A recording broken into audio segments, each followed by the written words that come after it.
The world teach you na authority is something you earn. Something na kapag nakuha mo na, parang sayo na. Something you climb toward.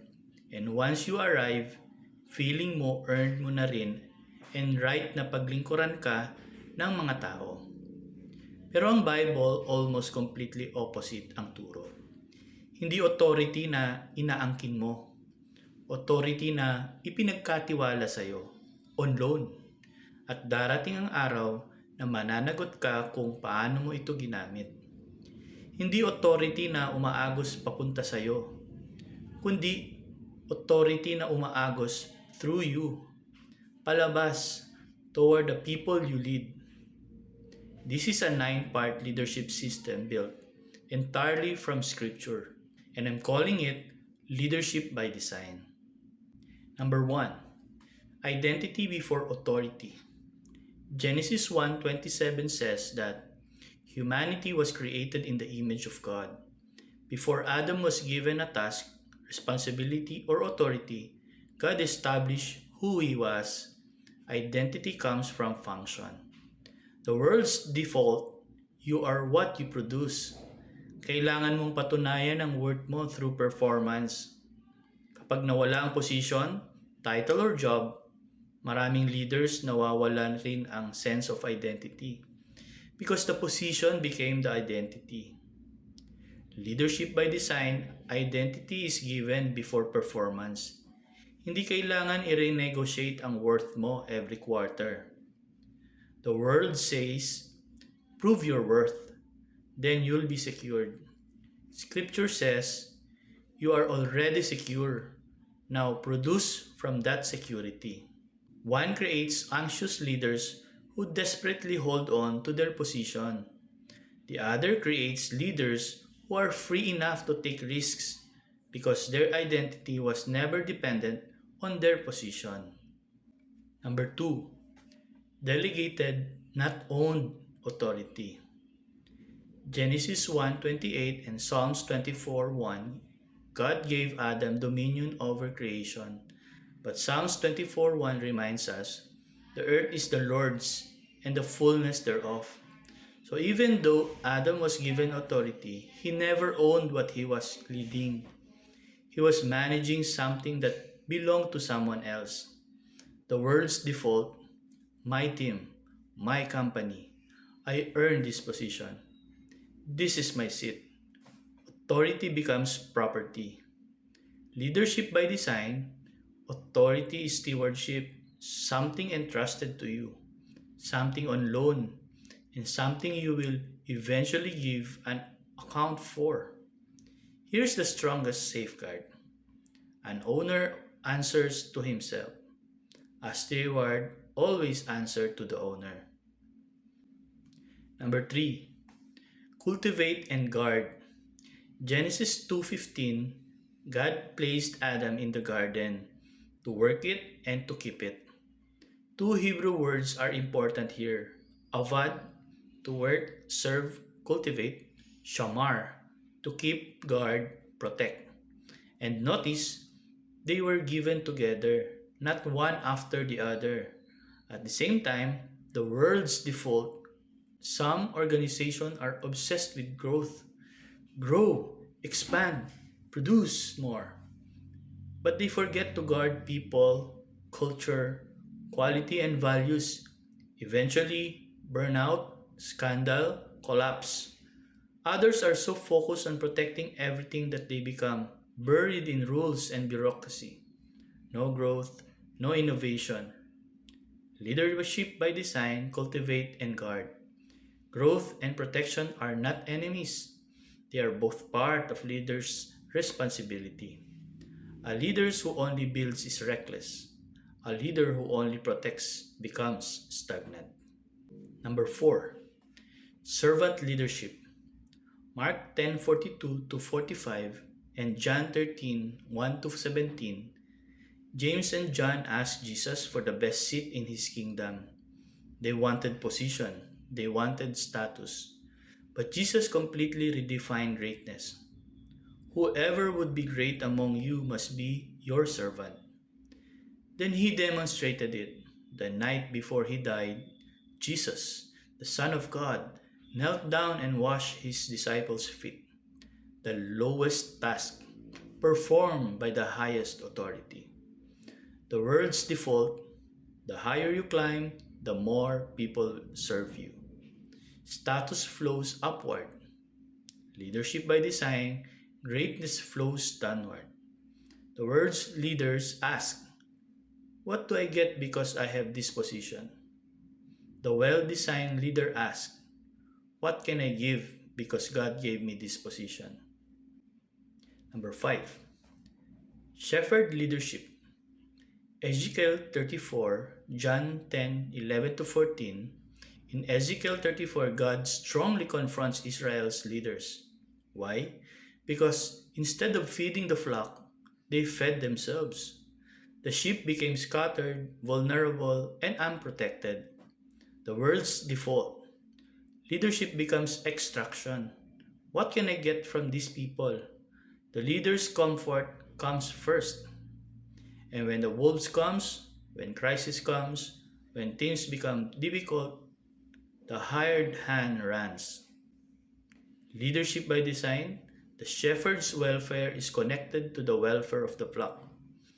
Jesus takes it even further. The good shepherd lays down his life for the sheep.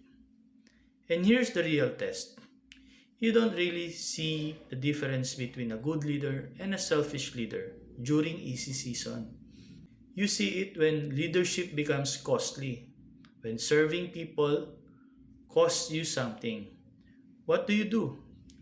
That's where shepherd leadership is revealed. Number 6. Delegation and multiplication. Exodus 18:13-27 and 2 Timothy 2:2. Moses was leading and judging the entire nation by himself, morning until evening.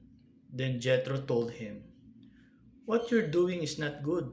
You will wear yourself out."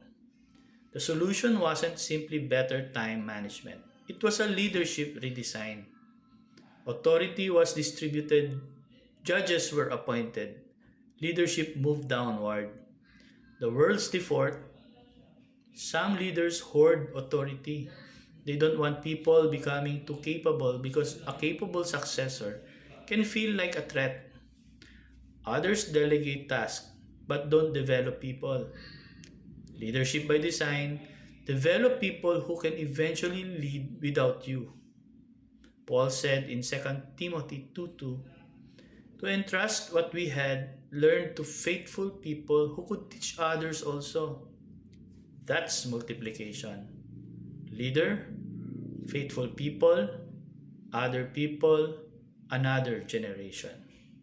The measure of leadership isn't how indispensable have I become. It's how many capable leaders have I developed. Your greatest success may be the day the organization realized we can continue even without you. Number 7. Character over charisma. Genesis 39 and Daniel 6. Joseph was tested when he was a slave and later a prisoner. Nobody was watching. Nobody would have blamed him for compromising. Daniel's enemies searched his entire public record looking for corruption. They found nothing, so they attacked his private devotion instead. The world's default: promote people based on charisma, confidence, performance, results. How do they perform when everybody is watching? Leadership by design: character is tested when nobody is watching. Because competence without character can eventually become dangerous. A highly capable leader without integrity can use that capability against the very people they're supposed to serve. So don't just ask, "Can this person lead?" Ask, "Can I trust this person's character when no one is watching?" Number 8. Wisdom-based decision making. 1 King 3:5-12. and Proverbs 11 to 14. At the beginning of Solomon's reign, God offered him almost anything, and Solomon didn't ask for wealth. He didn't ask for power. He asked for wisdom to govern God's people well.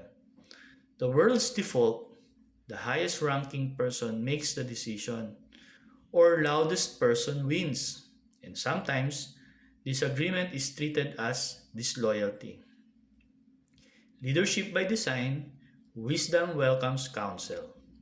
In Proverbs 11:14 says, "In an abundance of counselor, there is safety." The world can see asking for advice as weakness. Scripture sees refusing wise counsel as danger. A strong leader isn't the one who always has the answer. A strong leader knows who to listen to.